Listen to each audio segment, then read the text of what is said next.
Hello, welcome to Goodnight Flagstaff. I'm Kathy Farretta. Thank you for tuning in to our community story time. You can find a new chapter from one of our favorite family-friendly books at 8 p.m.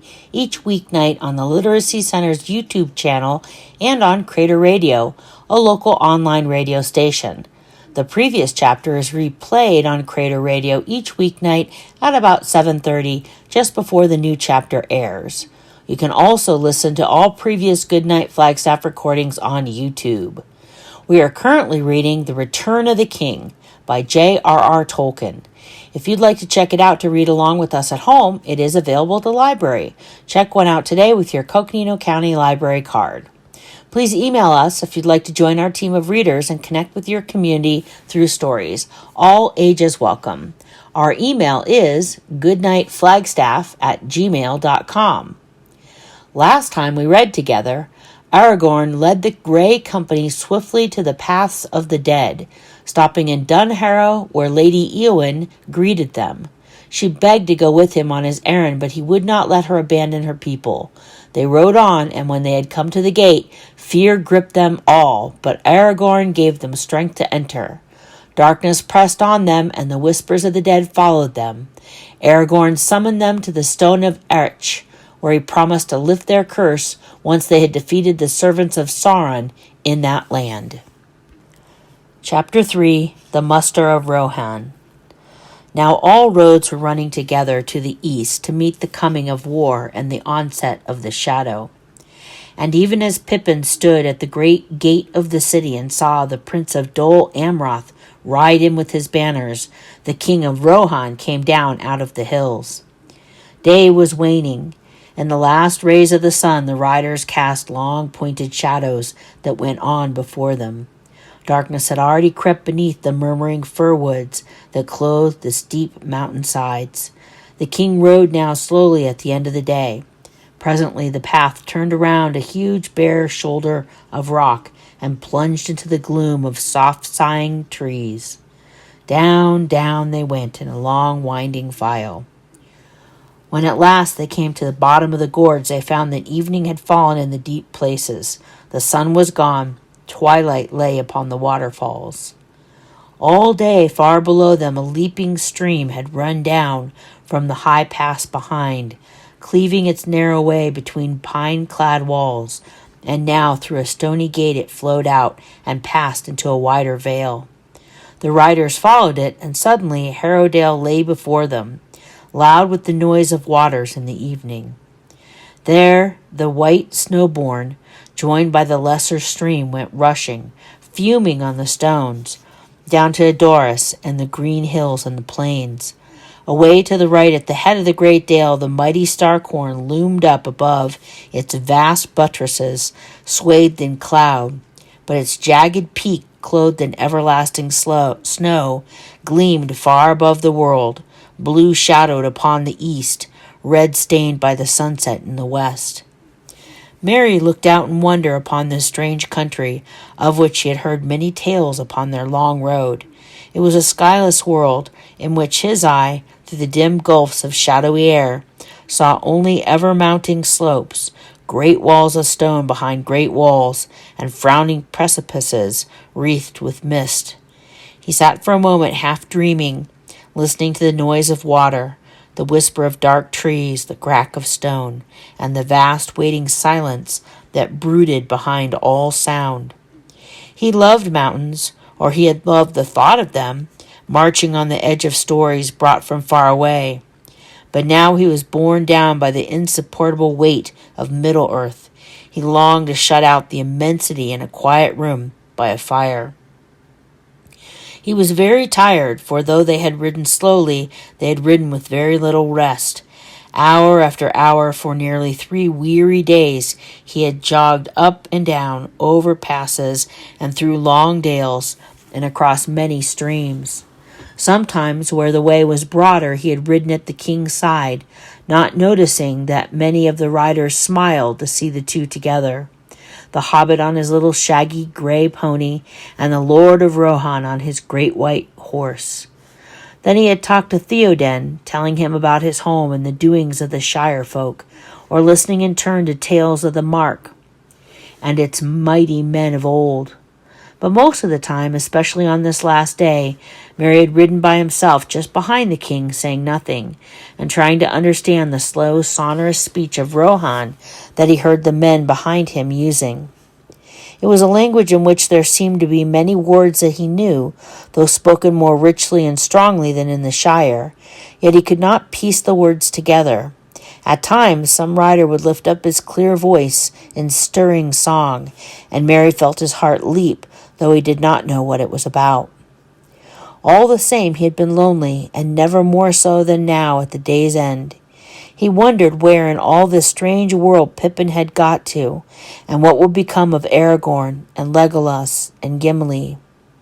Then suddenly, like a cold touch on his heart, he thought of Frodo and Sam. "I'm forgetting them," he said to himself reproachfully, "and yet they are more important than all the rest of us, and I came here to help them, but now they must be hundreds of miles away, if they are still alive." He shivered. "Harrowdale at last," said Eomer. "Our journey is almost at an end." They halted. The paths out of the narrow gorge fell steeply. Only a glimpse, as though through a tall window, could be seen of the great valley in the gloaming below. A single small light could be seen twinkling by the river. "This journey is over, maybe," said Theoden, "but I have far yet to go. Last night the moon was full, and in the morning I shall ride to Edoras, to the gathering of the Mark." "But if you would take my counsel," said Eomer in a low voice, "you would then return hither until the war is over, lost or won." Theoden smiled. "Nay, my son, for I will call you. Speak not the soft words of Wormtongue in my old ears." He drew himself up and looked back at the long line of his men fading into the dusk behind.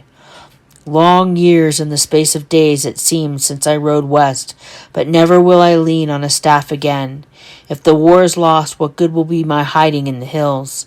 And if it is won, what grief will it be even if I fall, spending my last strength? But we will leave this now. Tonight I will lie in the hold of Dunbarrow. One evening of peace, at least, is left us. Let us ride on." In the deepening dusk they came down into the valley. Here the Snowbourn flowed near to the western walls of the dale, and soon the path led them to a ford where the shallow waters murmured loudly on the stones. The ford was guarded. As the king approached, many men sprang up out of the shadows of the rocks, and when they saw the king they cried with glad voices, "Theoden King! Theoden King! The King of the Mark returns!" Then one blew a long call on a horn. It echoed in the valley. Other horns answered it, and lights shone out across the river. And suddenly there rose a great chorus of trumpets from high above, sounding from some hollow place as it seemed. They gathered their notes into one voice and sent it rolling and beating on the walls of stone. So the king of the Mark came back victorious out of the west to Dunharrow, beneath the feet of the White Mountains. There he found the remaining strength of his people already assembled, for as soon as his coming was known, captains rode to meet him at the ford, bearing messages from Gandalf. Dunhere, chieftain of the folk of Harrowdale, was at their head. "At dawn 3 days ago, Lord," he said, "Shadowfax came like a wind out of the west to adore us, and Gandalf brought tidings of your victory to gladden our hearts. But he brought also word from you to hasten the gathering of the riders, and then came the winged shadow." "The winged shadow?" said Theoden. "We saw it also, but that was in the dead of the night, before Gandalf left us."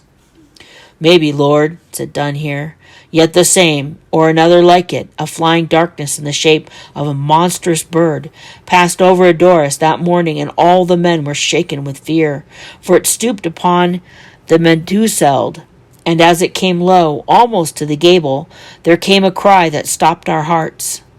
Then it was that Gandalf counseled us not to assemble in the fields, but to meet you here in the valley under the mountain, and he bade us to kindle no more lights or fires than barest need asked. So it has been done. Gandalf spoke with great authority.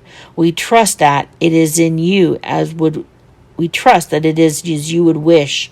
Naught has been seen in Harrowdale of these evil things." "It is well," said Theoden. "I will ride now to the hold, and there before I go to rest I will meet the marshals and the captains. Let them come to me as soon as they may be." The road now led eastward straight across the valley, which was at that point little more than 1/2 mile in width. Flats and meads of rough grass, gray now in the falling light, lay all about, but in front, on the far side of the dale, Mary saw a frowning wall, a last outlier of the great roots of the Starkhorn, cloven by the river in ages past. On all the level spaces there was a great concourse of men. Some thronged to the roadside, hailing the king and the riders from the west with glad cries, but stretching away into the distance behind there were ordered rows of tents and booths and lines of picketed horses, and great store of arms and piled spears bristling like thickets of new-planted trees. Now all the great assembly was falling into shadow, and yet, though the night chill blew cold from the heights, no lanterns glowed, no fires were lit. Watchmen, heavily cloaked, paced to and fro. Mary wondered how many riders there were. He could not guess their number in the gathering gloom, but it looked to him like a great army, many thousand strong. While he was peering from side to side, the king's party came up under the looming cliff on the eastern side of the valley, and there suddenly the path began to climb, and Mary looked up in amazement. He was on a road the like of which she had never seen before, a great work of men's hands in years beyond the reaching of song. Upwards it wound, coiling like a snake, boring its way across the sheer slope of rock. Steep as a stair, it looped backwards and forwards as it climbed. Up it horses could walk, and wains could be slowly hauled, but no enemy could come that way except out of the air, if it was defended from above. At each turn of the road there was a great standing stones that had been carved in the likeness of men, huge and clumsy limbed, squatting cross-legged with their stumpy arms folded on fat bellies. Some in the wearing of years had lost all features save for the dark holes of their eyes that still stared sadly at the passers-by. The riders hardly glanced at them, the Pukul men as they called them, and heeded them little. No power or terror was left in them. But Mary gazed at them with wonder and a feeling almost of pity as they loomed up mournfully in the dusk. After a while he looked back and found that he had already climbed some hundreds of feet above the valley, but still far below he could see dimly a winding line of riders crossing the ford and filing along the road towards the camp prepared for them. Only the king and his guard were going up into the hold. At last the king's company came to a sharp brink, and the climbing road passed into a cutting between walls of rock, and so went up a short slope and out into a wide upland. The Fierenfeld, the men called it, a green mountain field of grass and heath, high above the deep-delved courses of the Snowbourn, laid upon the lap of the great mountains behind, the Starkhorn southwards, and northward the saw-toothed mass of Ironsaga, between which there faced the riders, the grim black wall of the Dwimberg, and the haunted mountain rising out of steep slopes of somber pines. Dividing the upland into two, there marched a double line of unshaped standing stones that dwindled into the dusk and vanished into the trees. Those who dared to follow that road soon came to the black Dimholt under Dwimorberg, and the menace of the pillar of stone, and the yawning shadow of the forbidden door. Such was the dark Dunharrow, the work of long-forgotten men. Their name was lost, and no song or legend remembered it. For what purpose they had made this place, as a town or a secret temple or a tomb of kings, none in Rohan would say. Here they labored in the dark years, before ever a ship came to the western shores, or Gondor of the Dundane was built. And now they had vanished, and only the old Pukul men were left, still sitting at the turnings of the road. Mary stared at the lines of marching stones. They were worn and black, some were leaning, some were fallen, some cracked or broken. They looked like rows of old, hungry teeth. He wondered what they could be, and he hoped that the king was not going to follow them into the darkness beyond. Then he saw that there were clusters of tents and booths on either side of the stony way, but these were not set near the trees and seemed rather to huddle away from them towards the brink of the cliff.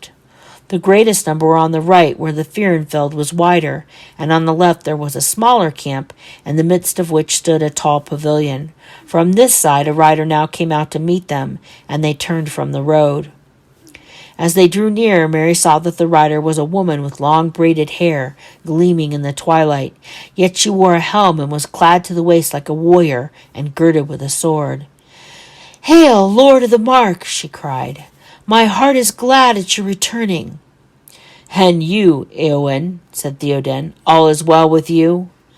"All is well," she answered. Yet it seemed to Mary that her voice belied her, and he would have thought that she had been weeping, if that could be believed of one so stern of face. "All is well. It was a weary road for the people to take. Torn suddenly from their homes, there were hard words, for it is long since war has driven us from the green fields. But there have been no evil deeds. All now is ordered as you see, and your lodging is prepared for you, for I have had full tidings of you and knew the hour of your coming." "So Aragorn has come then," said Eomer. "Is he still here?"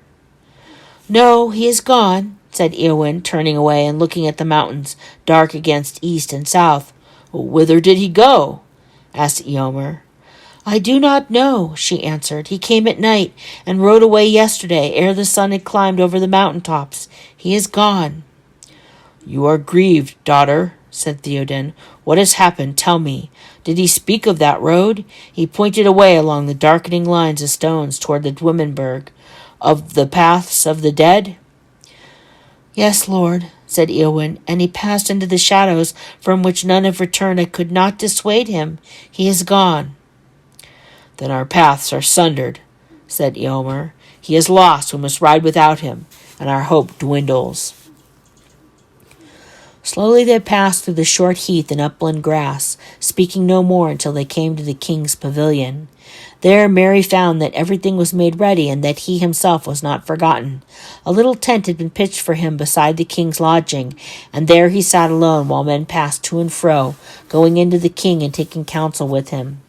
Night came on, and the half-seen heads of the mountains westward were crowned with stars, but the east was dark and blank. The marching stones faded slowly from sight, but still beyond them, blacker than the gloom, brooded the vast crouching shadow of the Dwimberg. "The paths of the dead," he muttered to himself. "The paths of the dead, what does all this mean? They have all left me now. They have all gone to some doom. Gandalf and Pippin to war in the east, and Sam and Frodo to Mordor, and Strider and Legolas and Gimli to the paths of the dead. But my turn will come soon enough, I suppose. I wonder what they are all talking about and what the king means to do, for I must go where he goes now." In the midst of these gloomy thoughts, he suddenly remembered that he was very hungry, and he got up to go and see if anyone else in the strange camp felt the same. But at that very moment a trumpet sounded, and a man came summoning him, the king's esquire, to wait at the king's board. In the inner part of the pavilion was a small space, curtained off with broidered hangings, strewn with skins, and there at a small table sat Theoden with Eomer and Eowyn, and Dunher, Lord of Harrowdale. Mary stood beside the king's stool and waited on him, till presently the old man, coming out of deep thought, turned to him and smiled. "Come, Master Meriadoc," he said.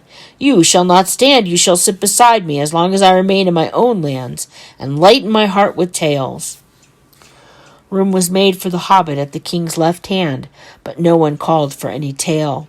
There was indeed little speech, and they ate and drank for the most part in silence, until at last, plucking up courage, Mary asked the question that was tormenting him. "Twice, Lord, I have heard of the paths of the dead," he said.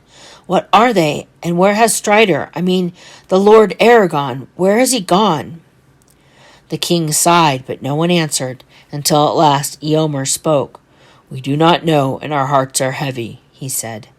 "But as for the paths of the dead, you have yourself walked on their first steps. Nay, I speak no words of ill omen. The road that we have climbed is the approach to the door yonder in the dim hold, but what lies beyond, no man knows." "No man knows," said Theoden, "yet ancient legend, now seldom spoken, has somewhat to report. If these old tales speak true that have come down from father to son in the house of J.R.R, then the door under Dwimmenberg leads to a secret way that goes beneath the mountain to some forgotten end. But none have ever ventured in to search its secrets, since Baldur, son of Brago, passed the door and was never seen among men again.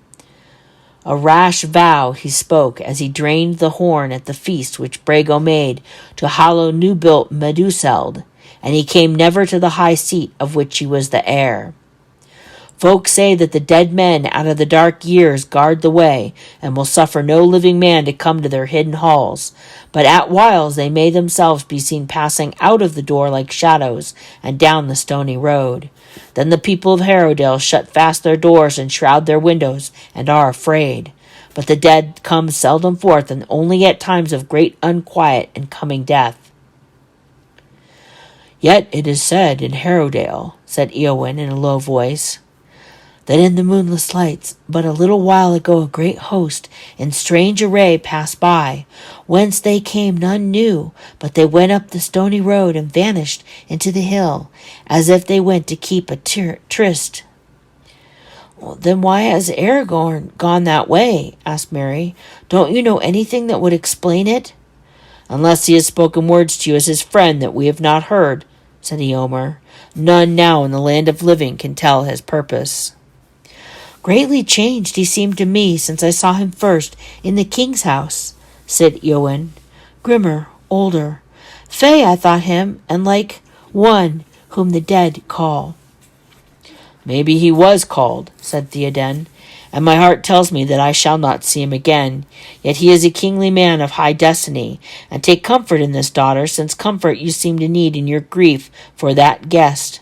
It is said that when the Eorlingas come out of the north, and passed at length up the snow-born, seeking strong places of refuge in time of need, Brago and his son Baldur climbed the stair of the hold, and so came before the door. On the threshold sat an old man, aged beyond guess of years. Tall and kingly he had been, but now he was withered as an old stone.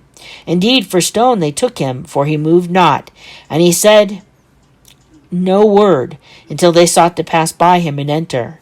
And then a voice came out of him as if it were out of the ground, and to their amaze it spoke in the western tongue. "The way is shut." Then they halted, and they looked at him, and they saw that he lived still, but he did not look at them. "The way is shut," the voice said again. "It was made by those who are dead, and the dead keep it until the time comes. The way is shut." "And when will that time be?" said Baldur. But no answer did he ever get, for the old man died in that hour and fell upon his face, and no other tidings of the ancient dwellers in the mountains have our folk ever learned. Yet maybe at last, in the time foretold has come, and Aragorn may pass. "But how shall a man discover whether that time he be come or no, save by daring the door?" said Eomer. "And that way I would not go through all the hosts of Mordor stood before me, and I were alone and had no other refuge. Alas, that a fey mood should fall on a man so great-hearted in this hour of need. Are there not evil things enough abroad without seeking them under the earth? War is at hand." He paused, for at that moment there was a noise outside, a man's voice crying the name of Theoden, and the challenge of the guard. Presently the captain of the guard thrust aside the curtains. "A man is here, my lord," he said, "an errand rider of Gondor. He wishes to come before you at once." "Let him come," said Theoden. A tall man entered, and Merry choked back a cry. For a moment it seemed to him that Boromir was alive again and had returned. And then he saw that it was not so. The man was a stranger, though as like to Boromir as if he were one of his kin, tall and gray-eyed and proud. He was clad as a rider with a cloak of dark green over a coat of fine mail. On the front of his helm was wrought a small silver star. In his hand he bore a single arrow, black-feathered and barbed with steel, but the point was painted red. He sank on one knee and presented the arrow to Theoden.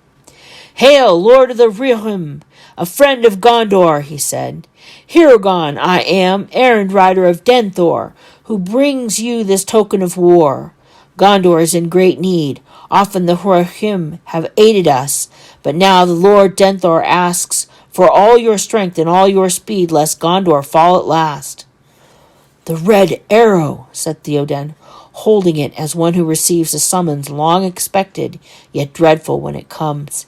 His hand trembled. "The red arrow has not been seen in the mark in all my years. Has it indeed come to that? And what does the Lord Denethor reckon that all my strength and all my speed may be?" "Well, that is best known to yourself, Lord," said Hiragon. "But ere long it may well come to pass that Minas Tirith is surrounded, and unless you have the strength to break a siege of many powers, the Lord Denethor bids me to say that he judges that the strong arms of the Whirlwind would be better within his walls than without. But he knows that we are a people who fight rather upon horseback and in the open, and that we are also a scattered people, and time is needed for the gathering of our riders. Is it not true, Hiragon, that the Lord of Minas Tirith knows more than he sets in his message? For we are already at war, as you may have seen, and you do not find us all unprepared. Gandalf the Grey has been among us, and even now we are mustering for battle in the east." "What the Lord Denethor may know or guess of all these things I cannot say," answered Hiragon. "But indeed our case is desperate. My lord does not issue any command to you. He begs you only to remember the old friendship and oaths long spoken, and for your own good to do all that you may. It is reported to us that many kings have ridden in from the east to the service of Mordor. From the north to the fields of Dagorlad there is a skirmish and rumor of war. In the south the Haradrim are moving, and fear has fallen on all our coastlands, so that little help will come to us thence. Make haste!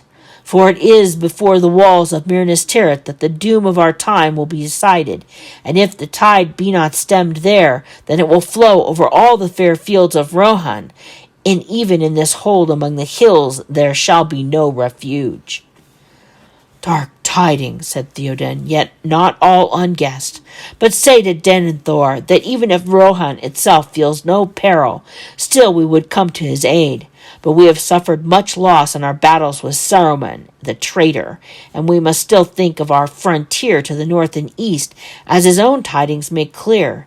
So great a power as the Dark Lord seems now to wield might well contain us in battle before the city, and yet strike with great force across the river, away beyond the Gate of Kings. But we will speak no longer counsels of prudence. We will come. The weapon take was set for the morrow.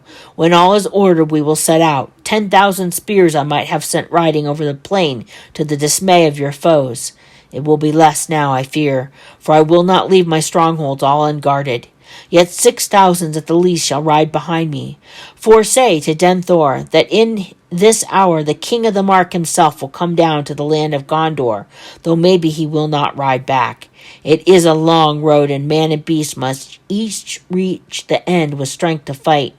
A week it may be from tomorrow's morn, ere you hear the cry of the sons of Earl coming from the north." "A week," said Hiragon. "If it must be so, it must, but you are like to find only ruined walls in 7 days from now, unless other help unlooked for comes. Still you may at the least disturb the orcs and swarthy men from their feasting in the White Tower." "At least we shall do that," said Theoden. "But I myself am newcomer from the battle and long journey, and I will now go to rest. Tarry here this night, and then you shall look on the muster of Rohan, and ride away the gladder for the sight and the swifter for the rest. In the morning counsels are best, and night changes many thoughts." With that the king stood up, and they all rose. "Go now each to your rest," he said, "and sleep well. And you, Master Meriadoc, I need no more tonight, but will be ready to my call as soon as the sun is risen." "I will be ready," said Merry, "even if you bid me ride with you on the paths of the dead."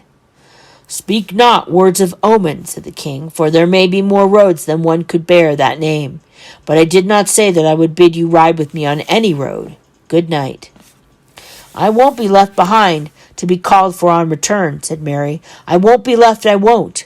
And repeating this over and over to himself, he fell asleep at last in his tent. He was awakened by a man shaking him. Wake up, Master Hotulbota, he cried, and at length Mary came out of deep dreams and sat up with a start. It still seemed very dark, he thought. What is the matter? He asked. The king calls for you. But the sun is not risen yet, said Mary. No, and will not rise today, Master Holoboto, nor ever again, one would think under this cloud.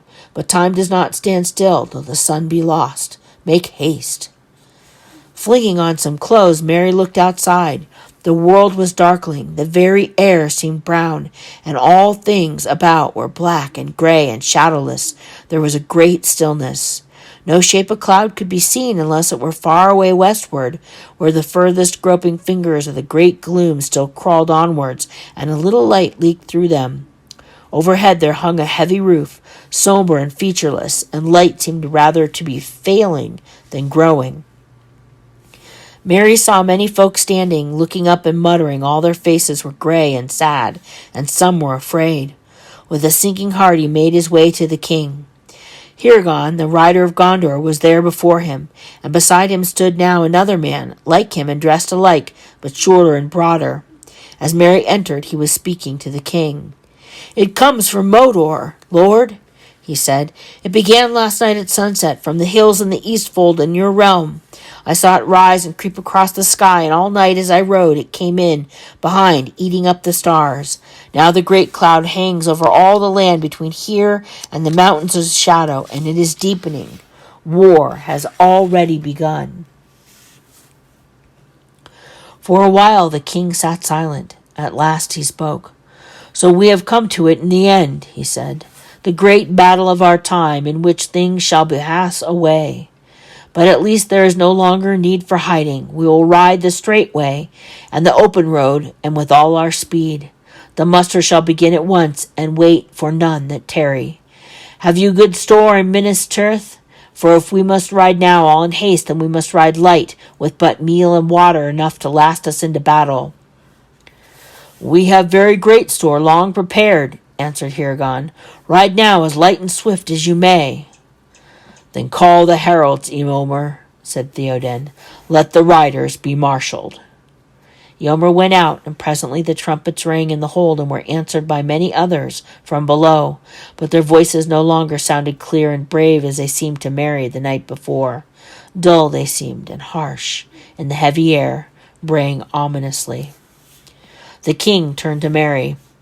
I am going to war, Master Meriadoc, he said. In a little while I shall take the road. I release you from my service, but not from my friendship. You shall abide here, and if you will, you shall serve Lady Eowyn, who will govern the folk in my stead.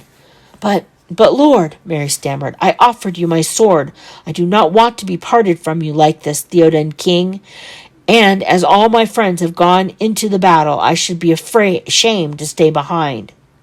But we ride on horses tall and swift, said Theoden, and great though your heart might be, you cannot ride on such beasts. Then tie me onto the back of one, or let me hang on a stirrup or something, said Mary. It is a long way to run, but run I shall if I cannot ride, even if I wear my feet off and arrive weeks too late. Theoden smiled. Rather than that, I should bear you with me on Snowmane, he said. But at the least you shall ride with me to Edoras and look on Methuseld, for that way I shall go. So far as Tibia can bear you, the great race will not begin till we reach the plains. Then Eowyn rose up. Come now, Meriadoc, she said. I will show you the gear I have prepared for you. They went out together. This request only did Aragorn make to me, said Eowyn, as they passed among the tents, that you should be armed for battle. I have granted it as I could, for my heart tells me that you will need such gear on the end. Now she led Mary to a booth among the lodges of the king's guard, and there an armorer brought out to her a small helm and a round shield and other gear. No mail we have to fit you, said Eowyn, nor any time for the forging of such a hauberk. But here also is a stout jerkin of leather, a belt, and a knife. A sword you have. Mary bowed, and the lady showed him the shield, which was like the shield that had been given to Gimli, and it bore on it the device of the white horse. "Take all these things," she said, "and bear them to good fortune. Farewell now, Master Merodach, yet maybe we shall meet again, you and I." So it was that amid a gathering gloom the king of the Mark made ready to lead all his riders on the eastward road. Hearts were heavy and many quailed in the shadow, but they were a stern people, loyal to their lord, and little weeping or murmuring was heard, even in the camp of the hold, where the exiles from Edoras were housed. Women and children and old men. Doom hung over them, but they faced it silently. 2 swift hours passed, and now the king sat upon his white horse, glimmering in the half-light. Proud and tall he seemed, though the hair that flowed beneath his high helm was like snow, and many marveled at him and took heart to see him unbent and unafraid. There on the wide flats beside the noisy river were marshalled in many companies well nigh 55 hundreds of riders fully armed, and the many hundreds of other men with spare horses lightly burdened. A single trumpet sounded. The king raised his hand, and then silently the host of the Mark began to move. Foremost went 12 of the king's household men, riders of renown. Then the king followed with Eomer on his right. He had said farewell to Eowyn above in the hold, and the memory was grievous. But now he turned his mind to the road that lay ahead. Behind him Merry rode on Stibia with the errand riders of Gondor, and behind them again 12 more of the king's household. They passed down the long ranks of waiting men with stern and unmoved faces. But when they had come almost to the end of the line, one looked up, glancing keenly at the hobbit. A young man, Merry thought as he returned the glance, less in height and girth than most. He caught the glint of clear gray eyes, and then he shivered, for it suddenly came to him that it was the face of one without hope, who goes in search of death. On down the gray road they went, beside the snowbourne rushing in on its stones, through the hamlets of Underharrow and Upbourne, where many sad faces of women looked out from dark doors. And so without horn or harp or music of men's voices, the great ride into the east began, with which the songs of Rohan were busy, for many long lives of men thereafter. From dark Dunharrow in the dim morning, with thane and captain rode Thangol's son. To Edoras as he came, the ancient halls of the Mark wardens mist enshrouded, golden timbers were in gloom mantled. Farewell he bade to his free people, hearth and high seat, and the hallowed places, where long he had feasted ere the light faded. Rode forth the king, fear behind him, fate before him, fealty kept he, oaths he had taken, all fulfilled them. Forth rode Theoden 5 nights and days. East and onward rode the Arrowless, through Fold and Fenmark and Fairwood. 6,000 spears to Sunlending, Mundburg the mighty under Mindolin, Sea King's city in the South Kingdom.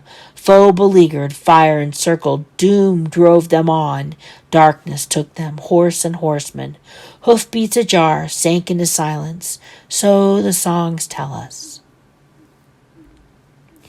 It was indeed in deepening gloom that the king came to Edoras, although it was then but noon by the hour. There he halted only a short while, and strengthened his host by some 60 of riders that came late to the weapon take. Now having eaten, he made ready to set out again, and he wished his esquire a kindly farewell. But Merry begged for the last time not to be parted with him. "This is no journey for such steeds as Stibia, as I have told you," said Theoden, "and in such a battle as we think to make on the fields of Gondor, what would you do, Master Merodach, sword thane though you may be, and greater of heart than of stature?" "As for that, who can tell?" answered Merry. "But why, Lord, did you receive me as a sword thane, if not to stay by your side? And I would not have it said of me in song only that I was always left behind."